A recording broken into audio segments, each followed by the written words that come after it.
Biden is enacting new rules to strengthen the sale of electric vehicles. The administration will allow California and 11 other states to impose a ban on gas-powered cars by 2035. That accounts for 40% of the U.S. auto market. Biden hopes this economic power will encourage automakers to produce more EVs, regardless of who is president. All of this happening as electric car sales in the U.S. are slowing. So here we go again, folks. President Joe Biden pushing all the power that he has for the American people to do exactly as he says. Now, I don't know about you, but I'm not interested in buying EV cars. I've test driven them and I don't feel safe in those things. I like the regular gas-powered cars, but I do like the hybrid cars. Hybrid is a very nice car to drive. It's very comfortable, very easy, elegant, and it's a smooth shifting driving car. That's what I like. Forcing manufacturers to scrap plans to expand their EV lines. Here with us is automotive expert and the founder of the Car Coach Reports, Lauren Fix. Lauren, welcome back. Thank you. There's a lot going on. This is really serious. I mean, when you're telling you, hey, you have to drive an electric car, and they're going to mandate 100% of sales there's actually a total of 17 states that will jump on by 2030. But now that President Biden is going to flex his muscles, and because he can, and start giving the okay for states to ban all brand new sales of gas-powered vehicles by the year of 35. And that's only a few years away, folks. That will come quicker than you actually think. And I don't know about you, but I don't want to lose my freedom of choice, my freedom of how I can spend my money, and my freedom of saying, yeah, I would like this car or that car or no car. It's my choice, not the government's. But this is where it's going, folks. We're losing it. And as of 2026, they're going to start making it that if you don't sell an electric car in the state, and I don't mean one, I mean 35%, you're not going to be allowed to sell vehicles in that state. Imagine how many car dealerships around the country are going to go out of business because, as it stands right now, the automotive industry stopped making these electric vehicles, slowed way down because people weren't buying them. Why? Because people can't afford them. And also, your insurance is double the price you pay on a gas car. Double, 2 times. So if you pay, let's say, $150 a month, you're paying $300 a month. Okay, it's double. And on top of that, tires. Tires for those electric vehicles, you have to change them every 6 to 8 months. Especially the longer you drive them, those people that have to travel a long way to work. Let's just say you travel 40 miles per day to go back and forth to work. Okay, that it doesn't include taking your kids to school, going out to eat, going to the store after work. That little 40 miles per day, every 6 months, you have to change your tires because the weights of those vehicles are so dramatic. They're just so heavy that your tires, they bend under that pressure, they lose rubber, and they won't sustain, they won't hold up. But then why is there a growing lag in sales when it comes to EVs?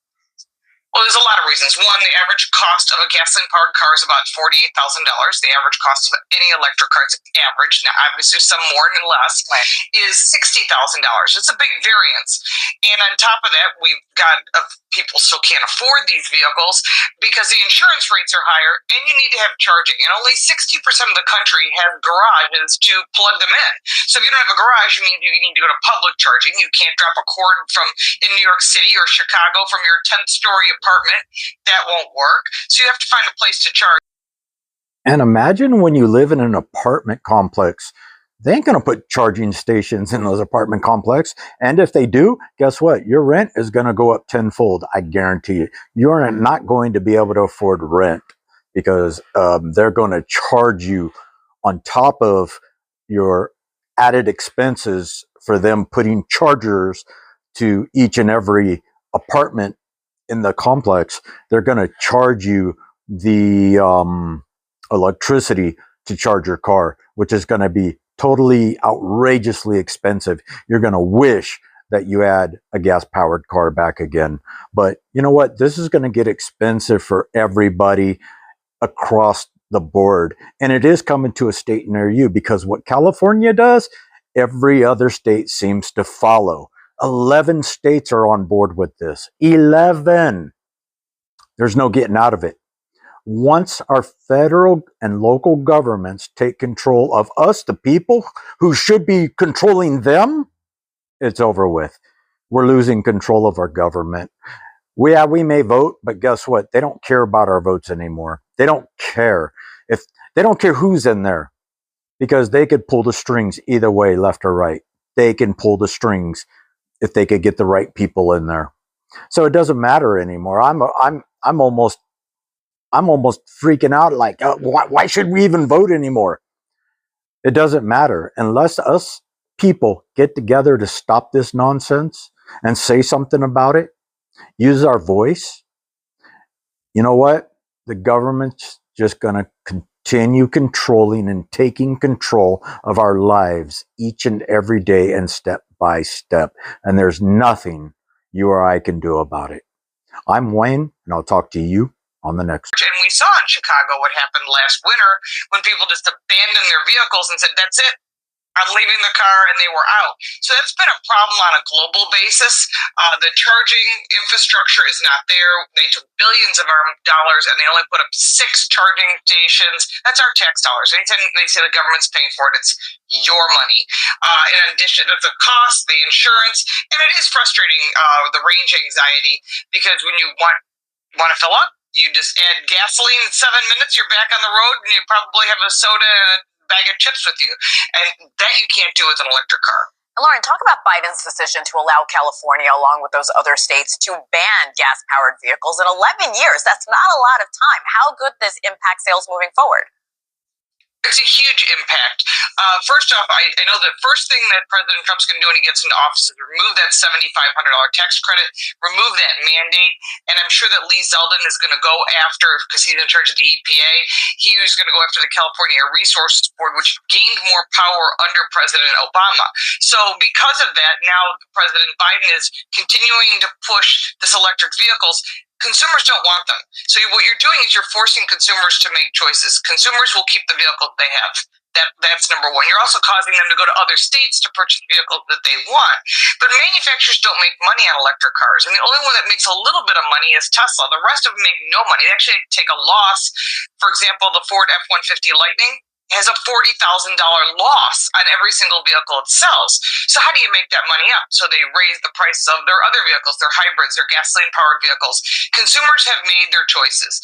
They want hybrids. They want gasoline-powered vehicles. If you want an electric car, they're out there. But without that mandate, consumers definitely won't consider it. And you mentioned this. Some of the most sought-after EVs are significantly more expensive than the traditional gas-powered vehicles. Why are they so expensive, and what will it take to bring pricing down? Is it simply more infrastructure when it comes to charging?